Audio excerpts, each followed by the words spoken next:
एक सभा और बैठी। चित्रकूट में लगभग 5 सभाएं हुई हैं कि क्या किया जाना चाहिए, क्या नहीं किया जाना। और उसके बाद में आपको सीधा सा एक में निर्णय बताऊं। पहले में तो ये हुआ कि भरत जी महाराज ने कुछ प्रसंग रामचरितमानस के ऐसे बड़े अद्भुत हैं, बड़े भावुक प्रसंग हैं। श्री जब बच्चे के मन में कुछ पिता से कुछ डर हो कि पिता मुझे क्या कहेगा, तब वो बच्चा क्या करता है, पहले पिता के पास नहीं जाता है। किसके पास जाता है? पहले माँ के पास जाता है। और इसलिए भरत जी महाराज जब सीता माता जी के पास पहुंचे और जब सीता माता का स्नेह प्रेम देखा है तो उनके मन का डर निकल गया। इसलिए और अपडर बीता। आज सीता जी से मिलने के बाद में अंदर का जो अपडर था वो व्यतीत हो गया। भरत जी महाराज ने भरी हुई सभा में रघुनंदन श्री राम जी से कहा कि भरत भगत बस भई मति भोरी। हे राम, मैं सत्य कहता हूं कि सत्यता, दृढ़ता, धर्म परायणता की याद में मैं सदैव तुम्हारे ही गीत गाता था। लेकिन आज एक ऐसा अवसर आया, इस समुद्र मंथन के बाद में मुझे पता लगा कि भरत तो तुमसे बहुत आगे है। पिताजी ने आपसे क्या वचन कहा, धर्मशास्त्र क्या कहते हैं मैं ये नहीं जानता, लेकिन मेरी आपसे आग्रह है कि मैं भरत के वशीभूत हो गया हूं। मैं आपसे निवेदन करता हूं कि भरत विनय सादर सुनिए। धर्मशास्त्र आदि को आप देखना बाद में, लेकिन भरत विनय सादर सुनिए और करिए विचारी बहोरे। विचार आप बाद में करना, पहले आप भरत की बात करिए। लोक मत साधु मत निपुणय निगम निचोर। और मुझे तो ऐसा लगता है कि राम जी कि भरत के कथन के अंदर में आपको साधु मत, लोक मत, वेद मत, शास्त्र मत सब कुछ उसमें भरा पड़ा है। आप इसका पालन कीजिए, करिए, आप इसका पालन कीजिए। सीधे भरत जी कहते हैं। राम जी रोटते हैं कि आप जैसे सदगुरु का मेरे भरत के प्रति इतना अनुराग देख करके मैं गौरवान्वित होता हूं कि मैं भरत का भाई हूं। यदि आप ये कहते हैं कि मैं भरत की बात करूं तो गुरुदेव मैं आपसे पीछे नहीं हूं। आप मेरे सर्वस्व, आप जो कहेंगे हम उस बात का पालन करते हैं। और आप कहते हैं कि मैं भरत का पालन करूं तो वो कहते हैं कि मेरे पिता ने मुझे वचन दिए थे, सदैव धर्म के मार्ग पर चले। तासु बचन मेटत ही सोचू। ऐसे धर्म परायण पिता जिन्होंने सत्य के लिए प्राण का परित्याग कर दिया, उनके वचनों को मेटने में मुझे बड़ा सोच हो रहा है। लेकिन ते ते आधिके तुम्हारे सकोचू। भरत, मैं पिताजी से भी ज्यादा तुम्हारा संकोच करता हूं। यह है गरिमा भरत की। भरत सर से को राम शनेगी। क्योंकि दशरथ जी महाराज तो ये कहते हैं कि मेरी कीर्ति ना झुके, राम झूठे हो जाएं तो हो जाएं, वचन मोर तज रहें ग्रह पर हर शील स्नेह। कहते ते अधिक तुम्हार सकोचू। इसलिए जो ही इतनी बात कही तो जैसे आपने देखा ना कुश्ती होती है तो कुश्ती में क्या होता है, वो बीच का फिरंगी होता है, कौन आता है, वो एक दूसरे का परिचय हाथ उठा करके ऐसे मिला करके फिर बीच से पीछे से हट जाता है। वशिष्ठ जी पीछे हट गए। वशिष्ठ जी ने कहा काहू हृदय की कृपा सिंधु रघुनाथ सन, काहू हृदय की। अब तुम आपस में बात करो हृदय की बात। और जो ही इतनी बात कही कि भरत जो कुछ कहेंगे, राम जी ने कहा कि भरत जो कुछ कहेंगे हम वो बात मानने के लिए तैयार हैं। सारे अयोध्या वासियों के हृदय खिल गए। बस बस बस अब तो बन गया, चलो अब राम जी लौट चलेंगे। क्योंकि भरत तो यही कहेंगे कि राम लौट चलो। लेकिन ये देखिए धर्म की मूर्ति भरत जी महाराज उठ करके खड़े हुए। यीशु मेरी सा हृदय सुहाई, यीशु मेरी सा हृदय सुहाई।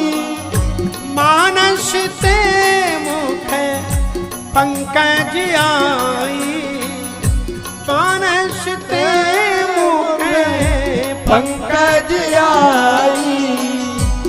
यीशु मेरी सा हृदय सुहाई, यीशु मेरी सा हृदय सुहाई। मानस ते मुख पंकज आई, ओ मानस ते मुख पंकज आई। यीशु मेरी सा हृदा सुहाई। ये तो मेरी हृदा सुहाई। मानस ते मुख पंकज आई। मानस ते मुख पंकज आई। रामचरितमानस के अंदर में सरस्वती दो हैं, ध्यान रखना। एक सरस्वती वो हैं जो ब्रह्मा जी के लोक से आती हैं और ब्रह्मा जी के लोक चली जाती हैं। अस कह सारद गई विधि लोका। लेकिन भरत जी ने जो सरस्वती जी को पुकारा, जिन सरस्वती जी को याद किया, ये सरस्वती जी कहाँ से आई? बोले मानस ते, उनके हृदय में ही बैठी हुई थी। मुख पंकज आई, हृदय में ही विराजमान सरस्वती जी और मुख पंकज में आ गई, कमल में आ गई, मुख पर आ गई। और फिर भरत जी क्या कहते हैं? लख सब विधि गुरु स्वामी सनेहु। लख सब विधि गुरु स्वामी सनेहु। मिट्यू क्षोभो नहीं मन संदेहु। हाँ मिट्यू क्षोभ नहीं मन संदेहु। लख सब विधि गुरु स्वामी स्नेहु। श्री भरत जी ने सभी प्रकार से गुरु का, स्वामी का, गुरु जी ने क्या बताया था?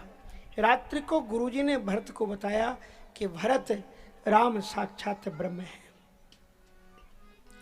और ब्रह्मा विष्णु महेश भी उनके आज्ञा के अधीन है। जगत कल्याण के लिए वो धरती पर उतरे हैं। सारे चराचर उनकी आज्ञा का पालन करते हैं। आज भरत संभल करके बोल रहे हैं कि उसकी आज्ञा को ब्रह्मा जी मानते हैं, शंकर जी मानते हैं, देवता को मानते हैं, और मैं उसकी आज्ञा के प्रतिकूल चलूं, ये तो ठीक नहीं है। इसलिए भरत जी ने चिंतन किया। वो कहते हैं कि अब करुणा कर कीजिए सोई।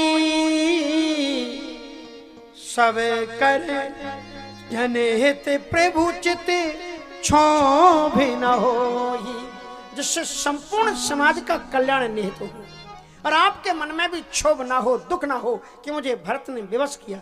कि जो साहिब जो सेवक साहिब ही सकोची और निज भल चाहे तासुमति पोची।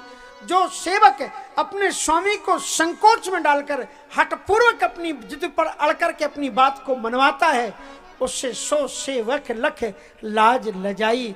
उस सेवक को देख करके लाज भी लज्जित हो जाती है। इसलिए हमारा सबसे सेवक का सबसे बड़ा धर्म है कि स्वामी की आज्ञा का पालन करें। इसलिए मैं आपका आज्ञाकारी हूं। मैं आपको जिद पर अड़ करके नहीं मनाऊंगा। मैं आपकी गोठ हूं मेरे मालिक। आप जैसे खेलना चाहें आप खिलाएं। आप चाहे हरा दें और चाहे मुझे जिता दें। मैं यहाँ पर हार और जीत की इच्छा से नहीं आया हूं। राम जी ने कहा कि भरत कुछ भी कहने के पहले एक बात को अपने दिल में ध्यान में रख लेना। भरत जी ने उस बात को मान लिया और राम जी ने क्या कहा कि तुम जो भी कहोगे हम उस बात को मानेंगे, लेकिन ध्यान रखना कि तुम मेरे छोटे भाई हो। और छोटे भाई का कर्तव्य क्या होता है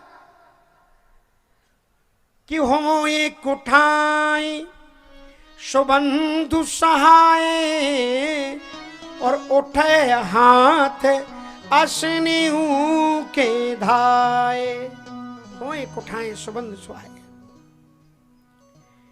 यदि विषम परिस्थिति का मौका कोई ऐसा पड़ जाए तो छोटा भाई ही बड़े भाई को संभालता है। भाई भाई के समान होते हैं, हाथ के समान भाई होता है। जैसे अगर किसी के सिर पर कोई तलवार मारे तो पहले हाथ उठ जाते हैं, कहते पहले मुझे काट दो उसके बाद में सिर पर वार करना। इसलिए भाई हाथ की तरह हो तुम, मुझे बचा लो, क्योंकि उभय प्रकार धर्म मति घेरी। ये धर्म मेरे सामने खड़ा हुआ है, तुम बताओ मैं क्या करूं। ये हैं भरत जी महाराज। उस रात्रि को जैसे तैसे विश्राम हुआ है। सुबह जब भरत जी वशिष्ठ जी उठे, भरत जी के पास आए तो देखा भरत जी रोते हुए जमीन में पड़े हुए हैं। भरत जी ने उनको उठाया और उठाने के बाद में कहा कि भरत मैं तुम्हारे पीछे हूं, तुम जो चाहे तुम्हें वही करूंगा, लेकिन अब आप बताओ कि क्या किया जाए, आप ही उपाय बताओ, क्योंकि राम जी तो कुछ बार बार धर्म की बात कह करके टाल मटोल कर रहे हैं, आप बताइए क्या किया जाना चाहिए। और तब ऐसी स्थिति में श्री वशिष्ठ जी महाराज जी कहते पूछो मोहि उपाय। अब वशिष्ठ जी उल्टे गुरु जी के ही सामने खड़े हो जाते हैं, कहते गुरुदेव आप मुझसे उपाय अब पूछ रहे हो, और जहां अब शब्द आता है तो वहां पर कब शब्द आ जाता है, तब शब्द आता है, जब शब्द आता है। पूछो मोहि उपाय, अब आप मुझसे उपाय अब पूछ रहे हो। तो वशिष्ठ जी ने पूछा कि आपसे मैं कब पूछता, कहा जब समय था तब पूछ रहे। मैं आपसे पूछता हूँ गुरुदेव, आप मुझे स्पष्ट शब्दों में बताइए कि मेरे भैया राम को वनवास दिया किसने है, पहले आप मुझे ये बताइए। कहा भरत कैसी बात करती हो, सारी दुनिया जानती है कि तुम्हारी मां ने 2 वरदान मांगे और 2 वरदानों के कारण आज राम वनवासी वेश में जंगल में खड़े हुए हैं, क्या तुम्हें मालूम नहीं। भरत कहते मैं यही तो सुना हूं और इसी पर मुझे विश्वास नहीं हो रहा है कि जो मेरी मां राम के बिना सोती नहीं थी, जिसका दूध पिए बगैर राम रहते नहीं थे, वो मां जो राम के बिना नहीं जी सकती थी, उसने कैसे ये वरदान मांगे, उसने कैसे वनवास दिया, ये मुझे विश्वास नहीं हो रहा है। मुझे ये लगता है इसमें गुरुजी बहुत बड़ा कोई कुचक्र हुआ है, बहुत भयानक कोई साजिश हुई है। आप मेरी मां का नाम ले रहे हैं, मुझे ऐसा लगता है राम गमन के पीछे अयोध्या के संपूर्ण कैबिनेट स्तर के मंत्रिमंडल का पूरा हाथ है और दोष केवल मेरी मां के ऊपर मढ़ दिया गया है, कोई और है इसके पीछे। अब और कौन है आप सब जानते, देवता लोग थे, कितना कितना कुचक्र था, कैसे कैसे सरस्वती को प्रेरण किया गया। भरद्वाज जी ने तो कह भी दिया था तात के कहीं दोष नहीं गई गिरा मति धूत। कहा नहीं तुम्हारी मां ने 2 वरदान मांगे और उसके कारण राम का वनवास हुआ। कहा तो आप मुझे बताएं मेरी मां के वरदानों का क्रम क्या था, मेरी मां के वरदानों का क्रम क्या था। तो कहा आपकी मां ने पहला वरदान मांगा था देव एक बार भरत है टीका, और दूसरा वरदान मांगा था दूसर वर मांगा हूं करजोरी, तापस वेश विशेष उदासी 14 वर्ष राम वनवासी। भरत जी कहते हैं गुरुदेव यहीं पर आप रुकिए, मुझे बताइए कि यदि सब कुछ मेरी मां के कहने के अनुसार हो रहा था तो मेरी मां ने वरदानों का क्रम दिया था। मेरी मां ने कहा था पहला वरदान है भरत को राजगद्दी और दूसरे नंबर का वरदान है राम को वनवास, तो आपने मेरे मां के मांगे हुए वरदानों में आपने क्रम परिवर्तन क्यों किया। आपको पहला वरदान को पहले नंबर पर रखना चाहिए था और दूसरे वरदान को दूसरे नंबर पर रखना चाहिए था। आप पहले मां ने मांगा था कि भरत को राजगद्दी पर दो, तो आप पहले वरदान को आप पूरा करते, पहले मुझे आप ननिहाल से बुलाते और राजगद्दी पर बैठने का प्रयत्न करते और मैं आता तो मैं देखता दुनिया की वो कौन सी ताकत थी जो मेरे भैया को बनपद पर लाकर के खड़ा कर देती। गुरुदेव अब तो अनर्थ हो चुका है, अब तो भैया यहां पर आ गए, अब मैं क्या करूं। तो सुनहु भरत भावी प्रबल। वशिष्ठ जी कहते हैं गुरुजी मैं आपको अच्छी तरह से जानता हूं, आप कोई सामान्य बाबा जी नहीं है। सोई गोसाई जही विधि गति छे की और सके को टारे टेक जोटे। आप वो विधाता, आप वो गुरु हैं जो विधाता का लिखा भी टाल सकते। इसी रघुवंश में ककुत्स कुल की शादी हो रही थी, राजा ककुत्स की, और इंद्रमती के साथ में विवाह हो रहा था। भावरें 3 पड़ी और चौथी भावर में ही पति की मृत्यु हो गई, राजा ककुत्स की मृत्यु हो गई। बेटे की अभी भावरें पूरी नहीं पड़ी और वो विधवा हो गई। और उसके पुरोहित कौन थे? वशिष्ठ जी। वशिष्ठ जी को बहुत बुरा लगा। वशिष्ठ जी ने भी अपने यज्ञोपवीत को स्पर्श किया, चोटी को बांधा और कहा कि जिस विवाह का पुरोहित वशिष्ठ हो और उसमें बेटी विधवा हो जाए, ये कैसे हो सकता है। उन्होंने अपने कमंडल का जल लिया और सामने खड़ी हुई इंदुमती जो बहू के रूप में खड़ी हुई थी, रो रही थी, जल छिड़का, का पुत्री सौभाग्यवती भव। यमराज की हिम्मत नहीं हुई और उनको ककुत्स महाराज के प्राणों का छोड़ना पड़ा और वो जीवित हुए। शादी संपन्न करवाने के बाद में वशिष्ठ जी महाराज सीधे ब्रह्मा के लोक को चले गए, ब्रह्मा जी के पास गए और ब्रह्मा जी के पास में जीभ खींच करके खड़े हो गए, हाथ से जीभ पकड़ के खड़े। ब्रह्मा जी अपने बेटे के सामने हाथ जोड़ करके खड़े हुए, क्योंकि वशिष्ठ जी ब्रह्मा जी के बेटे हैं और ब्रह्मा जी वशिष्ठ जी के पिता हैं। तो वशिष्ठ पुत्र पिता के सामने जीव निकाल करके खड़ा है और ब्रह्मा जी पुत्र पिता को गाली दे रहा है। इसके लिए रामायण है और इसके लिए राम कथा है। रामचरितमानस पढ़ते तो राम तुम्हें भी बनना होगा। चलो राम के पद चिन्हों पर अब इतिहास बदलना होगा। इसलिए हम चरित्र तो भाई का, एक बार हम अयोध्या के पास बस्ती में कथा कर रहे थे, पांडे लोगों की द्वारा आयोजित कथा थी, विशाल आयोजन था। हमारे पास में पांडे जी आए, एडवोकेट थे बड़े, और हमारे पास में आए कि हमारा जी थोड़ा हमने सुनाया, आप भरत चरित्र बहुत अच्छा कहते हैं, थोड़ा सा भरत चरित्र सुनाए। हमने उस दिन भरत चरित्र ही बोला। दूसरे दिन वो फिर आकर के हमसे बोले, कामरा जी हम आपसे भरत चरित्र, हमने कहा कल मैंने भरत चरित्र ही बोला था। बोले महाराज जी कल तो कुछ जरूरी काम से हम फैजाबाद, अब तो अयोध्या नाम हो गया, फैजाबाद गया था। हमने कहा क्यों? कहा वो कुछ नहीं, वो भाई साहब के साथ में थोड़ा सा हमारा केस मुकदमा चल रहा है। वो क्या है कि बाबूजी खेत बांट गए थे और वो दो बीते की वो उसमें मेड़ रखी गई थी। अब वो भाई साहब ने एक आधा आधा बीता, वो एक बीता, उसको भी उन्होंने जोत लिया। अब कहते तुम्हारी मेड़ में भी मेरा आधा हिस्सा है। सो अब महाराज क्या करे, थोड़ा आदमी ही तो हूँ, गुस्सा आ गया, सबने सिर चटका दिया उनका। भाई का सिर चटका रहे हैं और भरत का चरित्र सुनेंगे। इसलिए रामचरितमानस पढ़ते तो राम तुम्हें भी बनना होगा। चलो राम के पद चिन्हों पर अब इतिहास बदलना होगा।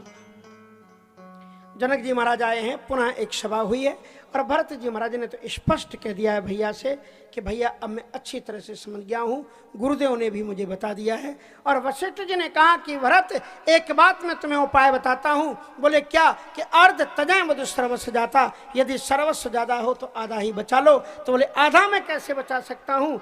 एक उपाय है, अगर तुम मानने के लिए तैयार हो तो मैं बता दूँ। वशिष्ठ जी ने कहा एक उपाय है। भरत जी ने कहा कि बताइए गुरुदेव क्या उपाय है, आधा कैसे बच सकता है? एक काम कर सकते हो क्या? क्या? कहा उसका उपाय एक ही है कि तुम दोनों भाई जंगल को चले जाओ और फिरे हैं लखन सिए रघुराई, तुम कानन गवे नहु दो भाई, और फिर हैं लखन सिए रघुराई। तुम कानन, तुम दोनों भाई बन को चले जाओ, भरत और शत्रुघ्न, और फिर मैं उनके बदले में उन दोनों को लौटा दूंगा। जो ही इतना शब्द कहा तो भरत जी गुरुदेव के चरणों में पड़ गए। गुरुदेव एक बार कह दो कि फिर है लखन सिए रघुराई।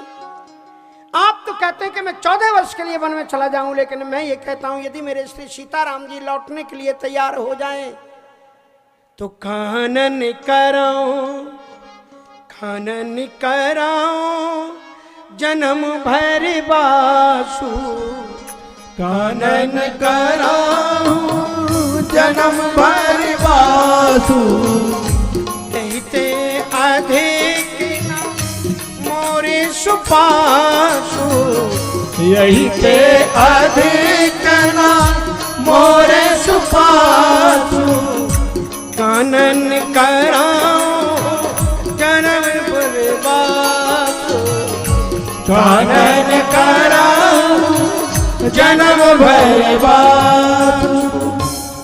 और उसके बाद में भरत जी ने ये सारे तर्क राम जी के पास में रखे हैं।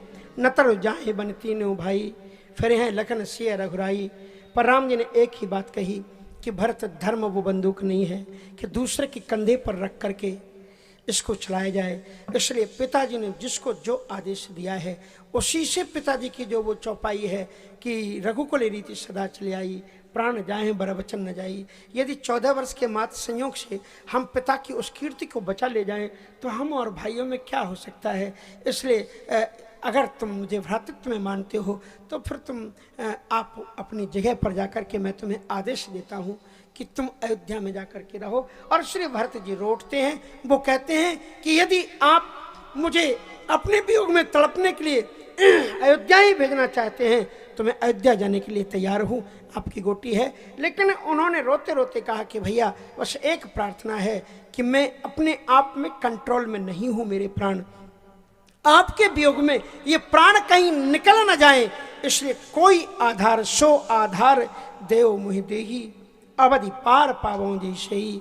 और उसके बाद में भगवान श्री राम जी को याद आया कि जब राम जी के पाँव में पादुकाएं नहीं थी उस समय पर महाराज वहाँ पर 2 ऋषि प्रकट हुए और उन ऋषियों ने कणादि आदि ऋषियों ने उनसे प्रार्थना की कि हम प्रभु आपसे प्रार्थना करते हैं कि आपकी चरणों पादुकाएं बनकर के आपके पाँव को सुख पहुंचाएं। आज उन्होंने देखा कि इन ऋषियों के ही भाव वाले आज भरत आ गए हैं, इसलिए उन्होंने आज कुटिया में पहुंचे राम जी और दोनों ऋषियों को बुलाया, क्योंकि राम जी जानते थे मेरे रघुकुल के सिंहासन पर मेरी पादुकाएं तो रखी नहीं जा सकती हैं।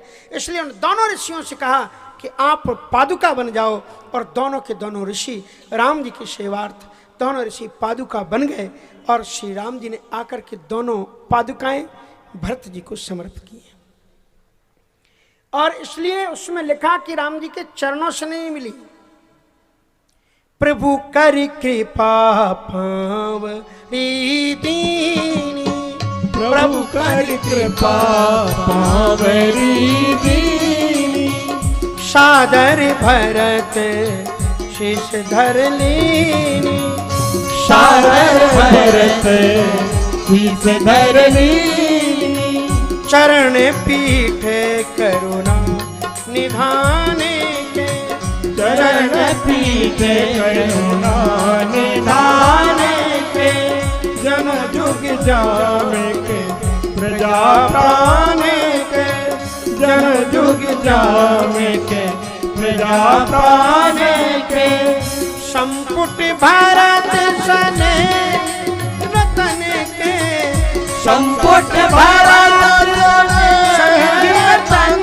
के, आखर जुगे जनु जीव जतन के, आखर जुग जीव जतन के, कुल कपाट करे कुशल करम के, कुल कपाल कर कुशल करम के, विमल नयन सेवा सुधरम के, विमल नयन सेवा सुधरम के, भरत मुदित अवलंबी लहे के, भरत मुदित अवलंबन है के, अस सुख जैसे सिय राम रहे थे, अस सुख जैसे सिय राम रहे थे, अस सुख जैसे सिय राम रहे थे, अस सुख जैसे सिय राम रहे थे। श्री भरत जी महाराज उन चरण पादुकाओं को लेकर के आए। यहाँ पर इन 6 चौपाइयों में बड़ी सुंदर दिव्य झांकी है, लेकिन समय की गति क्या है, निराली है, चल रही है। और आपको प्रतिदिन लगभग 4 घंटे तो पूरी कथा आपको सुनाई ही जा रही है, जबकि 4 बजे तक की बात आपको बताई गई है। लेकिन मैं जानता हूं कि आपके क्षेत्र में मैंने रात रात तक कथाएं की है, इसलिए मुझे इस क्षेत्र से बहुत ही प्रेम और स्नेह। मैंने बताया था ना कि जिस प्रकार से बेटी को अपने मायके जाते समय प्रसन्नता की अनुभूति होती है, वैसे ही इस क्षेत्र में जब कथा के लिए आता हूँ तो मुझे सुखद अनुभूति